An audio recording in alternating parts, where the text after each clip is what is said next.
Lightning Lane Multi-Pass and Single Pass are coming to Disneyland and Walt Disney World. Genie Plus's last day of operation is going to be July 23rd, and rollout of Multi-Pass and Single Pass is starting July 24th. Effectively, Multi-Pass is replacing what you know as Genie Plus, and Single Pass is replacing what you know as individual Lightning Lanes. We'll go over what you need to know in this video, but before we get into the details, I just wanted to say thank you so much for being here. If you're new, hey, I'm Jacqueline, and we talk quite a lot about Disney Vacation Club and Walt Disney World on this channel. If you find this video helpful, informative, or entertaining, I would super appreciate it if you would leave a like on the video and consider subscribing to the channel. You can then ring the bell icon to receive a notification whenever I upload new videos. And check out some other content on my channel, which you might find helpful too. Plus, extra big thank yous to Judy and Ben who have supported me over on Ko-fi. While the introduction of Multi-Pass and Single Pass does bring some changes, actually quite a lot is staying the same if you're familiar with the current setup for Genie Plus. This is an add-on product, so you absolutely do not have to buy either Multi-Pass or Single Pass. And you can purchase one or the other, you do not need to purchase both. Plus, just like with Genie Plus and individual Lightning Lanes, purchasing one is not purchasing the other. So if you buy Multi-Pass, that does not entitle you to Single Pass attractions, and vice versa. You can buy Single Pass and not have access to Multi-Pass. And unsurprisingly, purchases of these Lightning Lane passes are non-refundable and non-transferable. Plus, just like we're used to, these passes are going to have a variable pricing per park and per day. Additionally, they are subject to limited availability. We do not know what that availability is, but in principle, these can sell out. If you choose not to use one or both of these systems, traditional standby queues and virtual queues will remain the same. But if you do purchase one or both of these passes, you're going to redeem them as per usual how you're used to. Furthermore, if you purchase Multi-Pass, just like now with Genie Plus, you will get access to Disney PhotoPass lenses. You'll also be able to download the attraction photos from the day of your visit and purchase. And at Disneyland, just like now with Genie Plus, all PhotoPass is included with the Multi-Pass purchase. That's your attraction photos plus any non-attraction photos you may take around the park at points of interest. But at Disney World, you are not getting all PhotoPass, it is just those on-ride photos. If you'd like to be able to download other non-attraction PhotoPass pictures taken at Walt Disney World, you can do this through Memory Maker, One Day Memory Maker, or you can buy the individual photos as you please. Now let's take a look at Disneyland, and really this won't take long because effectively nothing is really changing.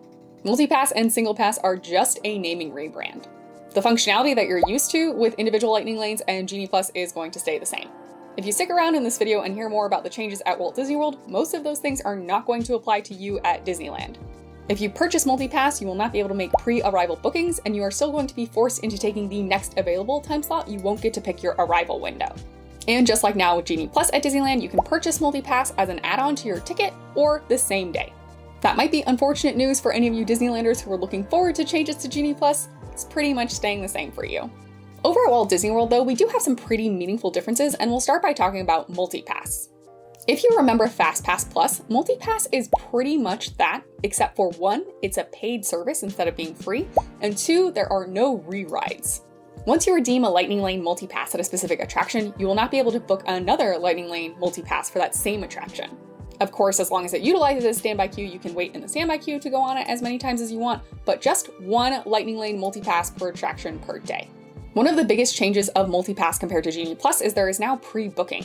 In order to take advantage of pre-booking, you will need several things linked to your account. First of all, you'll need a valid ticket. Dated tickets no longer require theme park reservations to Walt Disney World. However, other types of tickets do, mainly annual passes. So if you are using a type of ticket that does require a theme park reservation, you will need to have that theme park reservation set. And unfortunately, to take advantage of pre-booking, you are going to need to physically be in the United States. I'm not 100% positive, but my best guess is that this is a limitation of doing this in the app. From my personal experience, when I travel abroad, I will often download local apps while I'm still at home, and if I try to open them at home, it just won't work until I'm in that country. Like I said, that's just speculation, but I don't see any reason why Disney would want to upset their international guests on purpose. I'm guessing it is a limitation of doing this in the app. Future Jacqueline here with a quick update. Since filming this, we've received varying word that there will be some degree of support for folks outside of the US. Scott Gustin has indicated that US and Canada will be supported. A travel agent based in the UK has reported that Disney Resort guests will be able to book 7 days in advance no matter where in the world they are, but the 3-day bookings for non-resort guests will be limited to the US only. Obviously, these statements clash. I was not able to find official information on the Disney website. For now, this appears to be developing. I have found Scott to be extremely reliable in the past, so believe US and Canada will be fully supported. Beyond that, I'm not sure. If you are outside of the US, stay tuned for updates as Multi-Pass launches at Walt Disney World. Unless Disney makes an official statement, that will be your best bet to know with certainty limitations on advanced purchasing. And as this video continues, please note I filmed before this news broke, so additional thoughts about limitations beyond the US may be outdated. All right, back to Past Jacqueline to continue the explanation. Everyone is eligible to purchase MultiPass and make pre-bookings in advance, but there are sort of two tiers. Disney Resort guests here get an advantage, and by Disney Resort, I mean actual Disney resorts, the Swan, the Dolphin, the Swan Reserve, and Shades of Green. If you've got your resort, say, linked to your account, then you'll be able to pre-book up to 3 selections per day, 7 days in advance of check-in, for essentially the entire length of your stay, up to 14 days total. So if you are staying on property for longer than 14 days, then it won't be your whole stay, but for the vast majority of folks who are not spending more than 2 weeks on property, it'll be your whole stay. Effectively, this means a week before you start enjoying your vacation, you can log on and make these pre-bookings. Now, if you are not a guest at an eligible Disney resort, your rules are a little bit different. You will still get to make 3 selections per park day in advance of your trip, but your booking window doesn't open up until 3 days in advance. And here this also splits off a little bit. For folks with a dated ticket, then 3 days prior to your first park day, you will be able to make your pre-bookings for the entire length of your ticket. If you have an annual pass or another type of non-dated ticket, then you are going to be limited to your 3-day window in general. Regardless of if you are a Disney Resort guest or not, for everyone, bookings are going to start at 7 a.m. Eastern. And supposedly an arrival window will be suggested to you. It may take into account things like dining reservation times, but you will be able to choose your arrival window. And for each day, you are going to select one park. But MultiPass is not park hopping restricted. We will talk about that in more detail a little bit later. During pre-booking, attractions at Magic Kingdom, Epcot, and Hollywood Studios will be tiered. You'll be allowed to make 1 selection from Tier 1, and then your other 2 pre-booked selections have to be from not Tier 1. Currently, the Tier 1 attractions at Magic Kingdom are Big Thunder Mountain, Jungle Cruise, Peter Pan, Space Mountain, and Tiana's Bayou Adventure. I'm not going to read the entire list of the Tier 2 attractions out loud, but I will leave a link in the description for you to consult the official Disney website. And do keep in mind that these could change anytime. For me, a strong hitter in Tier 2 is definitely Haunted Mansion. In Epcot, the current Tier 1 attractions are Frozen Ever After, Remy's Ratatouille Adventure, and Soarin'. Tier 2 honestly is kind of a lot of walk-ons, but I would not mind having a guaranteed spot for Spaceship Earth, for example. Over in Hollywood Studios, the current Tier 1 attractions are Mickey and Minnie's Runaway Railway, Millennium Falcon Smuggler's Run, Rock 'n' Roller Coaster, and Slinky Dog Dash. Here, I think it's quite nice to see Tower of Terror in Tier 2. That's a good snag if you ask me. And like I mentioned before, Animal Kingdom does not have tiers. These are all the attractions available to you through MultiPass, and you can pick 3 to pre-book. Notably, right now, there are no character meet and greets included in MultiPass. And you might notice some heavy hitters are missing. Those are for Single Pass. We'll get to that later. After making your MultiPass selections, you can modify them. It is, of course, subject to availability as well as price changes. For example, I fully expect that Magic Kingdom MultiPass will cost more than, say, Animal Kingdom MultiPass. If you do your pre-bookings for Animal Kingdom and then later decide you want to change that to Magic Kingdom, you can, but you are almost surely going to be paying the difference in the price increase. I, however, do not expect the reverse to be true. If you choose the highest tier MultiPass, probably Magic Kingdom, and then later decide you want to modify that to one that would be less expensive, I doubt you're getting a refund. You are able to make modifications to the theme park selected or the day you selected for MultiPass up until you redeem your first Lightning Lane MultiPass of that day. And you are able to modify each Lightning Lane MultiPass selection until the start of its arrival window. Once it is your park day, you are not necessarily limited to 3 MultiPass selections per day. You can make additional Lightning Lane MultiPass selections throughout the day as they are redeemed. This is, of course, subject to availability.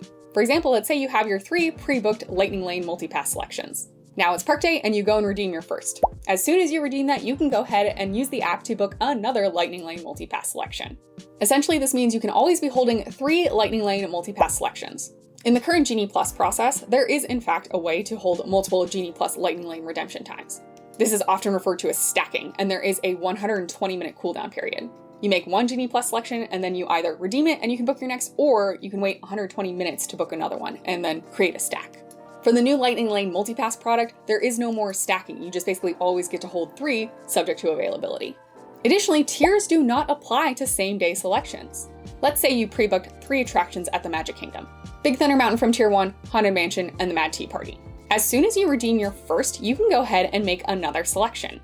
And if there is inventory, you can make that something that would be Tier 1 at Magic Kingdom. I'll say it one more time just for clarity, tiers only apply to pre-booked selections. Once you are there in the park same day making MultiPass Lightning Lane selections, tiers do not apply.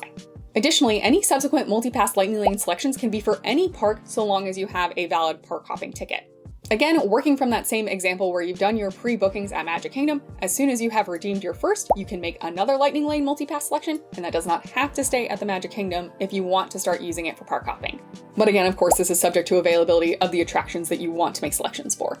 If park hopping is part of your plan, you will still purchase multi-pass for one park per day, but you are not limited to staying in that park, and as soon as you redeem your first, then you can make additional Lightning Lane multi-pass selections at any park.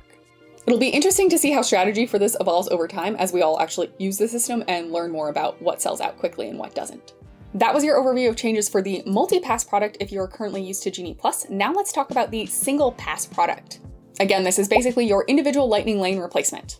And I said this at the beginning, but I think it's worth repeating that single pass is not included in your multi-pass purchase.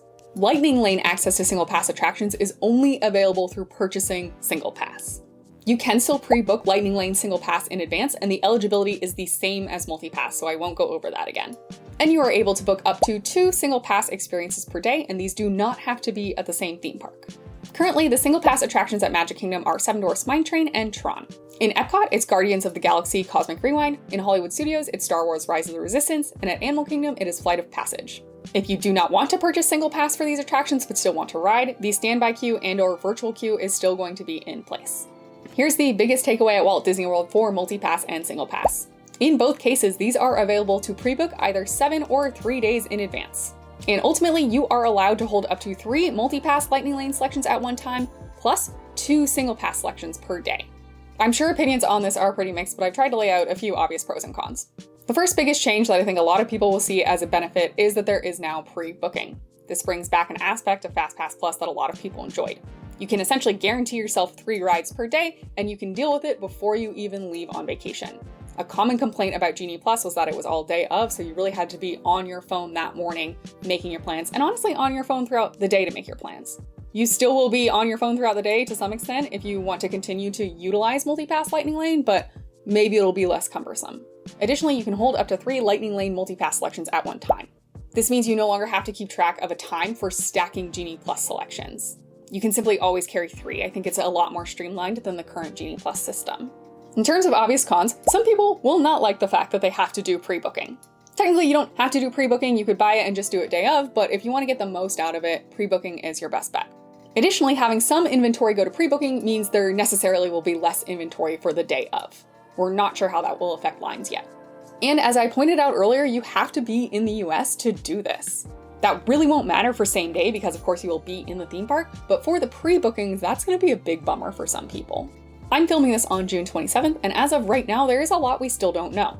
A big question I have is what the inventory split will be between pre-booking and day of for any given attraction. I doubt Disney would ever release that data publicly, but it will dramatically change people's enjoyment. This was a common complaint with FastPass Plus, that too much of the inventory was going to pre-booking, and then day of, there was basically nothing left. It'll be very interesting to see how that plays out. Personally, I am of the opinion that Disney probably knows that this will be unpopular with international guests, that they cannot do their pre-bookings until they're in the US. I hope that they're working to address this. If my memory serves me correctly, you could make your advanced FastPass Plus selections online through a website through Disney. You didn't have to do it in the app.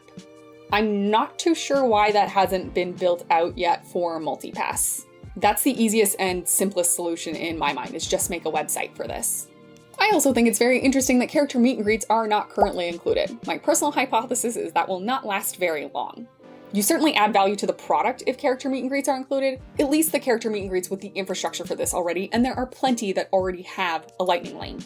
Plus, just from a PR perspective, it's pretty easy to imagine complaints rolling in of folks who couldn't get their kids to meet Mickey because they didn't want to wait in the standby line and it wasn't available through MultiPass. It's definitely an interesting choice by corporate, and I personally don't have like an obvious light bulb moment of why that seems to be a logical choice. Let me know your thoughts in the comments down below. I'd love to hear your hypotheses. But I am looking forward to seeing how this plays out, and yeah, I just personally think characters are going to get introduced into this at some point. We'll see. And it'll be interesting to find out rules about more niche situations once this launches. For example, let's say I just pre-book one ride and it's at Magic Kingdom. Does that mean as soon as I use that ride, I can then go ahead and make my next selections for different theme parks? Or do I have to do 3 in the same theme park, even if I haven't pre-booked all 3? On a similar thought, let's say I pre-book all 3 in Magic Kingdom, and then I go and I redeem 1 in Magic Kingdom. Can I then immediately just modify my second and third pre-bookings to be a separate theme park? My guess is we'll have to wait until it's boots on the ground time to find out about situations like that, but it's an interesting thought experiment. And of course, pricing. They did not tell us official pricing. My personal opinion is this is not a significant departure from Genie Plus, so I don't think we're going to see a huge price jump like you see for Express Pass over at Universal. I'm guessing it's going to be in the relative same ballpark range, but I could absolutely be wrong. I hope you found this helpful, and if you have any questions, leave those in the comments down below. But we do have limited information right now, so I will be honest if you've asked a question that I just simply cannot answer with any authority based on what Disney has provided. Plus, I'd love to hear about your speculation. What are some unanswered questions you have, and what scenarios are playing out through your mind? And what's your initial reaction to this all? Mine was definitely, this is FastPass Plus but paid, and I don't get to go on rides multiple times. So it's not the worst change, it's not the best. I personally like that you get to pre-book some. I think that does add value. I'm a type A planner though. I can certainly understand why to some people it is annoying to feel like you have to wake up at 7 a.m. Eastern, which is 4 a.m. Pacific, for example, to then do your pre-bookings a week before you're even on vacation. Like, that is a step of work, I get it. I'm pretty neutral about this, but I would love to hear your reaction. Thank you again for watching and supporting the channel. I really do appreciate it. I hope the rest of your day is magical, and we'll see you real soon at Pixie Dust PhD.